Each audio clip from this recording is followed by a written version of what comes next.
Hey, the high school dropout, still rocking that pathetic style, huh? Well, let me treat you to some fine wine today. At the reunion, I bumped into a classmate who used to mock me for being poor back in school. Despite us both being grown adults now, the moment he spotted me, he unbelievably held his wine glass over my head and poured the wine all over me. The rich aroma clung to my entire body, leaving me feeling terrible. How about that?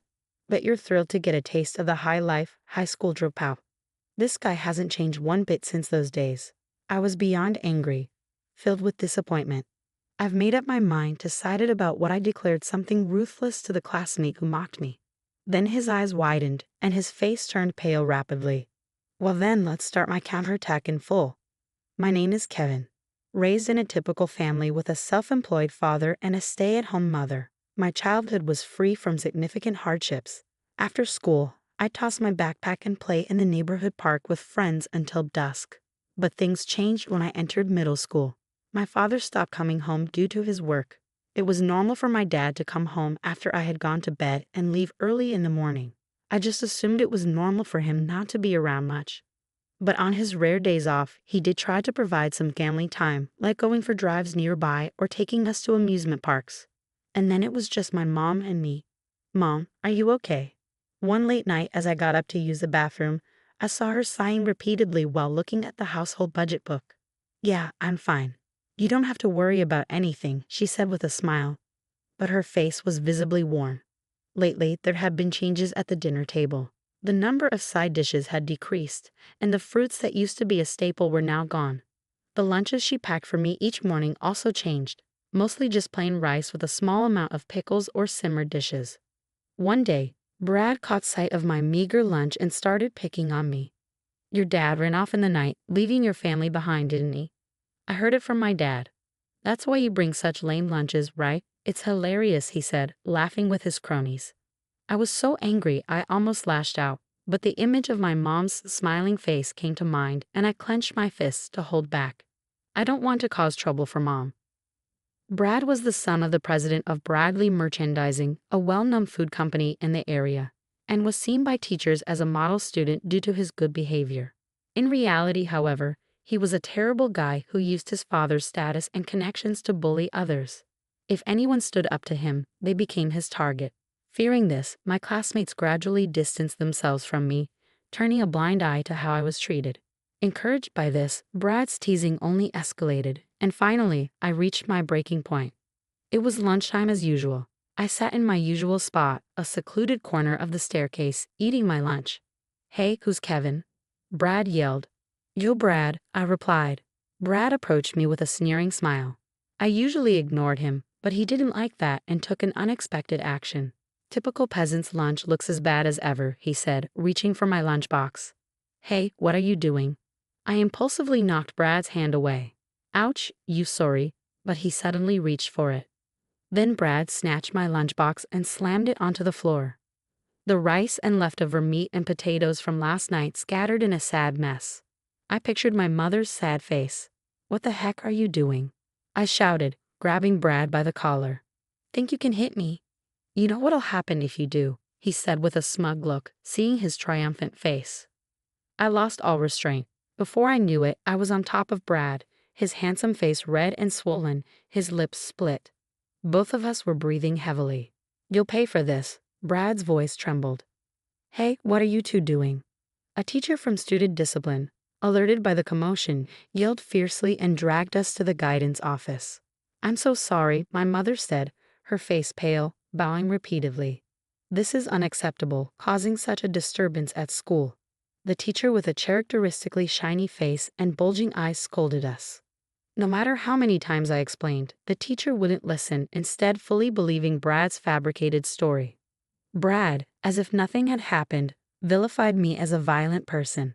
Being the son of a well-known local businessman, he was untouchably supported, facing no consequences. Faced with this blatant injustice, all I could do was endure. After the hellish guidance session, as my mother and I were leaving, the teacher spat out at me. I'm worried about what kind of adult you'll become, always resorting to violence. Can you even become a decent person? Just you watch. But our life became increasingly difficult, with my mom's part-time job not enough to make ends meet. Despite the violent incident with Brad, my mom believed in me to the end. Always kind, my mom was someone I didn't want to burden any further. So with a sole desire to ease her burden, I decided not to pursue college and instead chose to work. Decades have since passed, days whizzing by, seasons changing rapidly, and society evolving at a dizzying pace, brimming with new conveniences. Before I knew it, the familiar streets had transformed, and my bitter, dark adolescent years seemed to fade into the distance. It was around this time that I received an invitation to a middle school reunion. When I saw that letter, the image of Brad's sneering face came back to me. He would undoubtedly be there. Honestly, I wasn't keen on going, but we were all grown-ups now. Surely he wouldn't start anything petty. With that thought, I decided to attend. Hey Kev, long time no see. You look good. Being called by my nickname by a classmate felt like I was back in middle school. While many had drifted apart after the violence, a few classmates who remained friends through it all were there, and he was one of them. Man, you've aged a bit, haven't you? He said, patting his protruding belly. You too. As we shared updates and reminisced, a familiar voice rang out. Hey, you're here too, huh? Wow, Brad, that's you. He seemed quite drunk and was in high spirits. Brad, you okay? I was surprised at myself for expressing concern. But Brad, glaring fiercely, retorted, a bottom feeder like you worrying about me? I hadn't fallen that low. Listen up, holding a wine glass, he boasted, I run Bradley merchandising. It's wise to stay on my good side. He laughed arrogantly, then peering into my face, he exclaimed, hey, the high school dropout, still rocking that pathetic style, huh? Well, let me treat you to some fine wine today. And with that, Brad held his wine glass over my head and poured the wine all over me. The surrounding crowd went silent, staring at us in a scene of total chaos. The reunion was completely ruined. The rich aroma clung to my entire body, leaving me feeling terrible. How about that? Bet you're thrilled to get a taste of the high school dropout. He hadn't changed a bit from the times he used his privileged position to cause trouble. I was beyond angry, filled with disappointment, all my secret hopes shattered. Brad, have made up my mind, decided about what to do. To Brad's mocking face, I delivered a stark announcement. You're fired. The room fell silent for a moment. Fired? What's that supposed to mean? High school dropout? Can't even speak English? Brad asked, clearly baffled. But I said seriously, it means exactly what it sounds like. The crowd began to murmur. A former classmate tapped my shoulder and asked a question that seemed to float in everyone's mind. So what do you do now? I currently work at a food company as renowned as Bradley Merchandising. Wiping my head and face with a handkerchief I took from my pocket, I started explaining. I'm in charge of corporate acquisitions, and I'm actually working on acquiring your company as the next president. You should know this better than anyone. What? What are you talking about? Brad, trying to act tough, had his lips twitching and sweat on his forehead. President Johnson should have officially contacted you about this, right? Johnson? President? Brad's face turned completely pale. Yes, I work for Johnson Merchandising, a company my father is the president of. After high school, I joined this company and now serve as an executive director, overseeing the entire company. Deciding not to pursue college and instead work was tough, as there were hardly any companies willing to hire someone with only a high school education. I couldn't afford to be choosy anymore. I applied for any job I could find and ended up working part-time at a logistics warehouse. However, the barrier due to my lack of education was thicker than I imagined. Once people learned about my educational background, their attitudes changed, and I was never considered for permanent employment. Would my life end just as a factory Tim, lost in despair? I was returning home from work one day. When I encountered the unexpected, I arrived home to find my father, whom I never thought I'd see again. He looked much older, with white hair mixed in. Despite his weak smile, the sight of him brought a surge of anger, thinking of all the hardships we endured. You just waltz back now. You have no idea how much we suffered. Then my father tearfully apologized. I'm sorry, honey Kevin. I'm truly sorry. I was so focused on getting the company on track that I neglected you. No excuse can change the fact that I caused you unnecessary hardship. I'm deeply sorry. My mother and I, without a word, just stared at him. I'm not asking for your forgiveness, but I want to at least apologize to you both in some way, he said. The house was completely silent. Eventually, my mother spoke up. Regardless, I'm thankful you've come back. Things might not go back to how they were, but I do want to try and rebuild our family little by little. But there's a condition. What is it? My father asked. Give this boy a full-time job at your company, my mother said, surprising me. Kevin has been working hard since he decided not to go to high school. He should be enjoying his youth like others his age, but due to his educational background, he struggled to find a full-time position. My mother's face was serious, almost frighteningly so. How much time had passed? I wondered. All right, my father said. Kevin can work at our company, but on one condition. He must take the GED. Understand? There was a sense of earnestness in my father's voice, his concern for my future evident, considering the circumstances. Having to give up high school to work, I stepped up from a factory temp to an employee at a renowned company. Of course, it wasn't easy at first. In fact, it was a continuous struggle. Being the president's son made me a target of envy, and I was often harshly criticized for even minor mistakes. Being new to corporate life, I struggled with understanding business etiquette and social norms. Sweating through every new challenge, my colleagues would just scoff, offering no help. I felt completely isolated at work. Despite this, I worked tirelessly, volunteering for menial tasks and responding earnestly to unreasonable demands from superiors. Seeing documents I worked hard on being thrown into the trash with a smirk, or finding my desk littered with trash, I often thought about quitting. It was disheartening to be judged through the lens of being the president's son.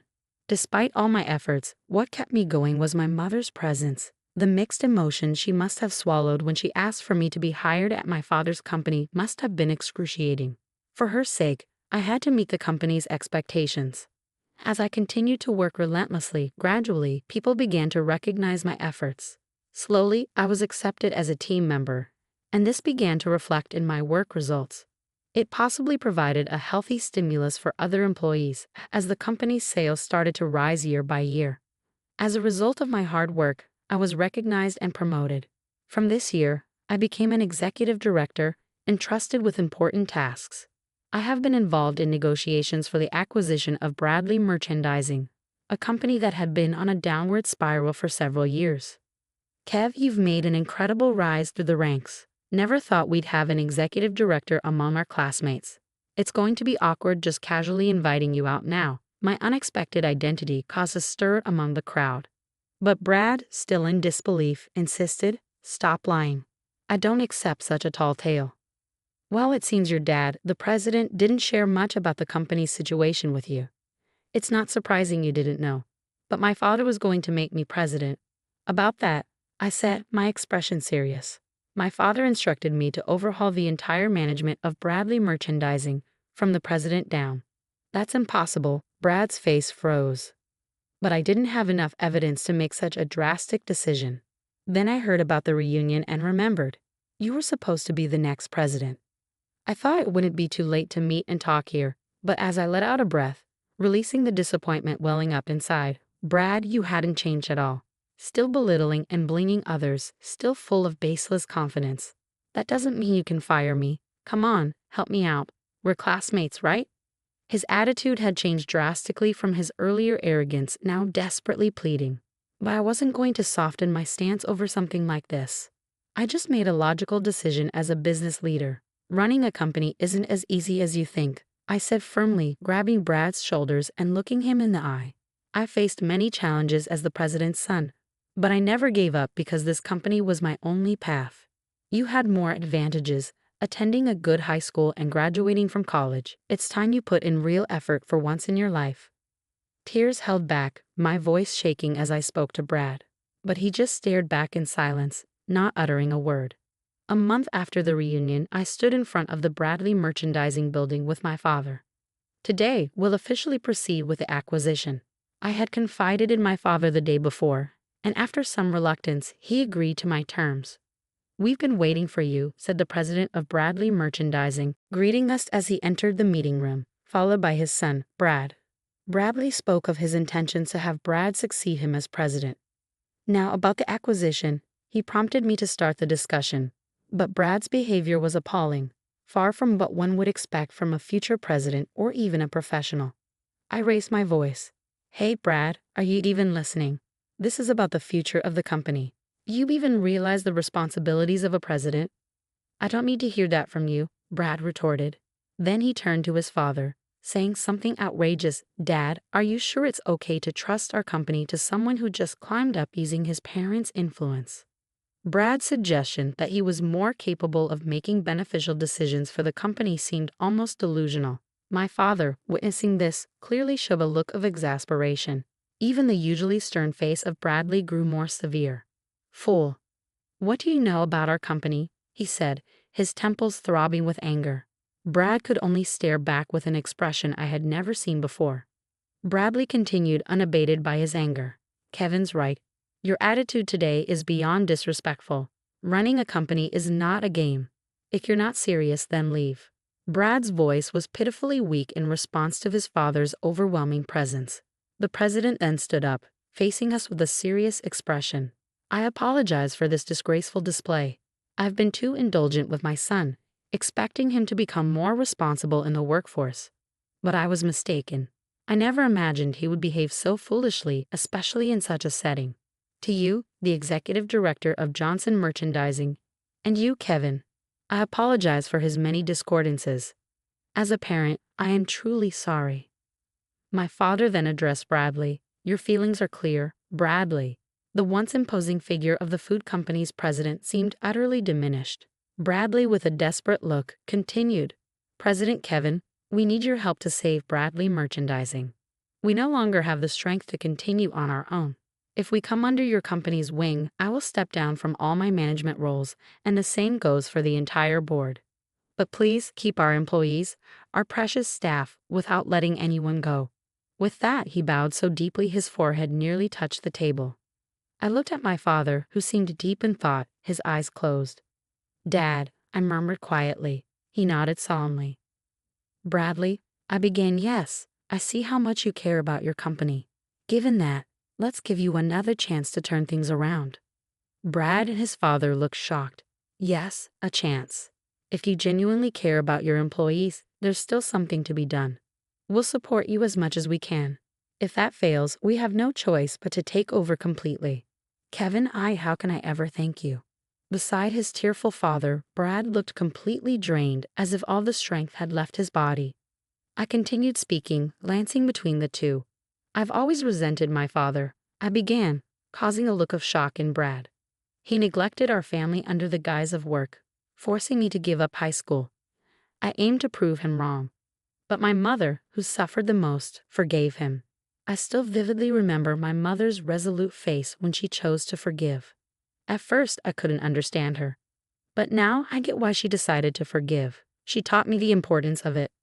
I heard my father murmur softly. Kevin said, I am who I am today because my mother forgave my father, and recently, I finally felt like I can forgive him too. Bradley nodded in agreement, feeling as if pushed forward by an invisible force. I continued my thoughts. Everyone deserves a second chance. People become stronger by overcoming adversity, I said, turning to Brad, who was slouched back in his chair with a sulky demeanor. Brad, it starts here. Isn't this your time to step up? But I don't know anything about running a company, Brad muttered. I placed my hand on his shoulder. It's okay to start now. Work hard, and the results will follow, Brad, I reassured him. Brad looked at me, a faint smile on his face. For the first time after countless discussions, Bradley Merchandising agreed to a business partnership with Johnson Merchandising and began the path to recovery. Brad became the new president with his father as an advisor. Shedding the pride of being the son of Bradley Merchandising, Brad worked tirelessly to regain the trust of each business partner through humble visits. His transformation inspired the employees, and their mindset began to shift.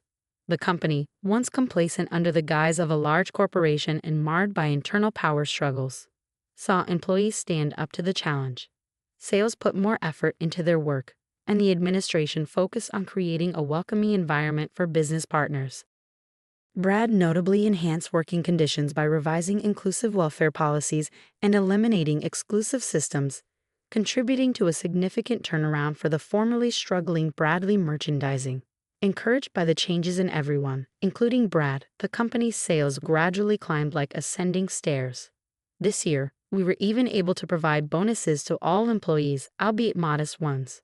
Similarly, our company's performance improved significantly, and we've now reached a point where we can sponsor various advertising campaigns.